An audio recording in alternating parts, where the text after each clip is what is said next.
Dans ton amour, Seigneur, tends l'oreille à nos prières. C'est parce que pendant longtemps, nous avons eu des relations épistolaires. Pendant tout le temps que j'étais loin de lui, je poursuivais des études à l'étranger. Je lui écrivais, il m'écrivait. Et certaines fois, même après notre mariage, nous avons continué à nous écrire. Au lieu de nous affronter directement, nous avions préféré nous écrire. Et ça marchait comme ça. Maintenant, ma lettre, vivre avec un géant.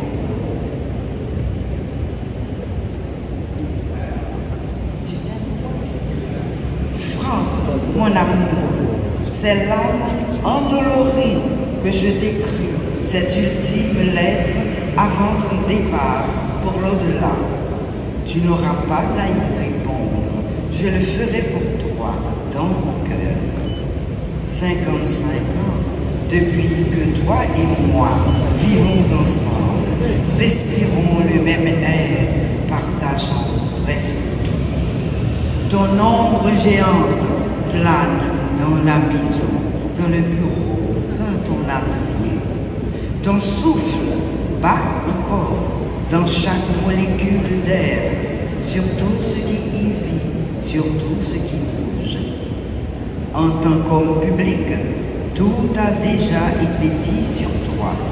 Ton amour viscéral pour Haïti, ton engagement inconditionnel envers la jeunesse de notre pays, ton attachement à la culture haïtienne, ton amour des hommes et des femmes haïtiennes.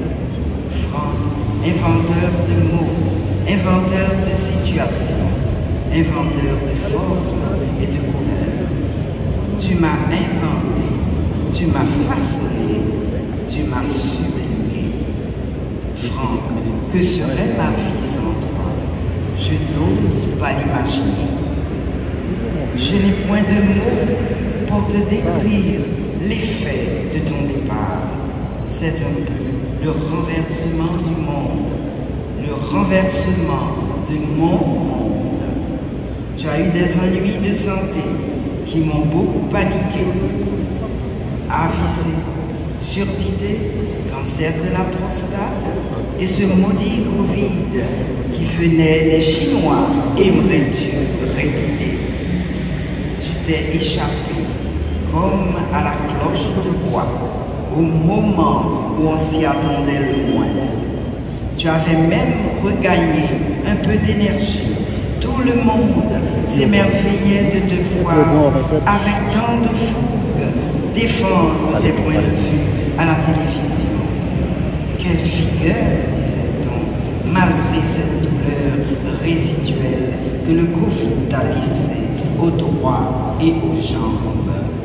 Franck, ton départ a créé un vacarme à la dimension de l'immense écrivain que tu étais. Partout en cette république qui t'a tatoué au cœur, ton nom revient dans les conversations.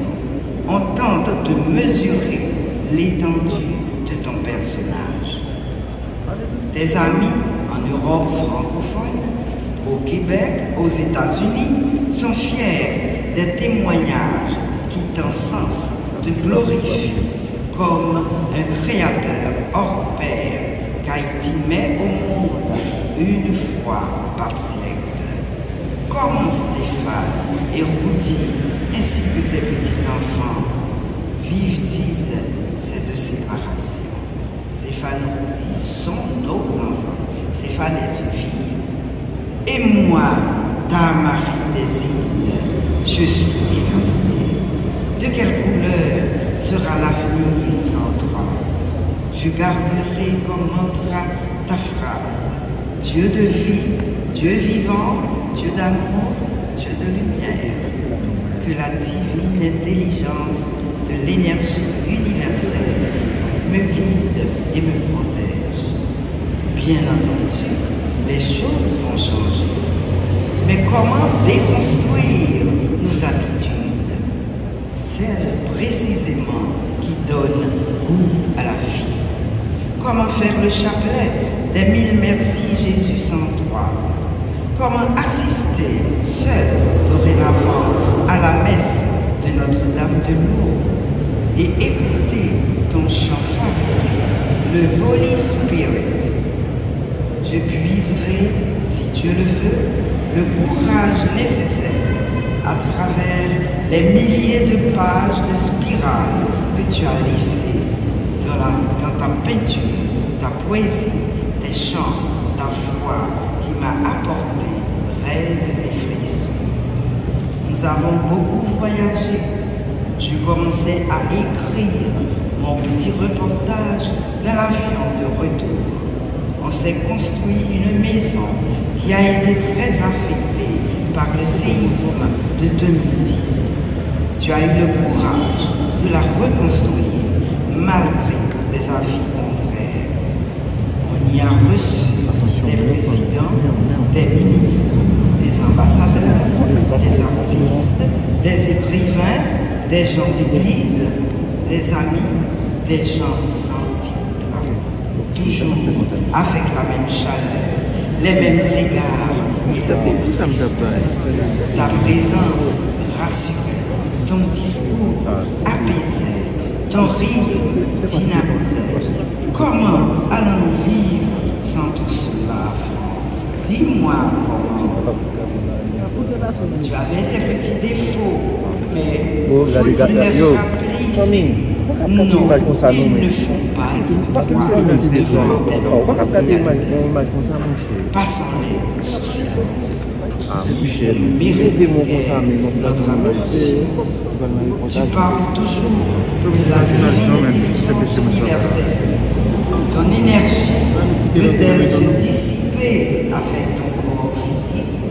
Non, non, 1000 fois non. Tu as toujours respecté mes choix de catholique pratiquante, chrétienne, croyante. On faisait le chapelet ensemble, on jeûnait ensemble pour la paix en Haïti, pour la paix dans le monde. Seigneur, je te prie pour tous ceux qui, à l'image de Franck Etienne, portent la flamme de la création et de la pensée. Les écrivains qui tissent des mondes avec leurs mots, les artistes qui sculptent la beauté dans le chaos et les enseignants qui éveille les esprits. Dans un monde où l'obscurité menace trop souvent la vérité, où l'indifférence étouffe la parole, donne-leur la force de poursuivre leur mission avec audace et intégrité. Que leur engagement, nourri par l'héritage de ce grand poète, demeure une lumière dans la nuit et une source d'inspiration pour les générations à venir, gardant pour toujours vivante sa soif d'absolu et sa lutte insatiable et inlassable pour la liberté. Merci, mon Mapou, d'avoir été ce père qui s'est tant dévoué pour ses enfants, ce père à la sensibilité à fleur de peau, ce mari exemplaire qui aurait vendu son âme pour le bien de son épouse. Merci de m'avoir appris à chevaucher ma chute et mon cheval pour continuer le voyage. Merci de nous avoir fait aimer Haïti, cette terre que tu chérissais tant. Au revoir, mon géant. Merci.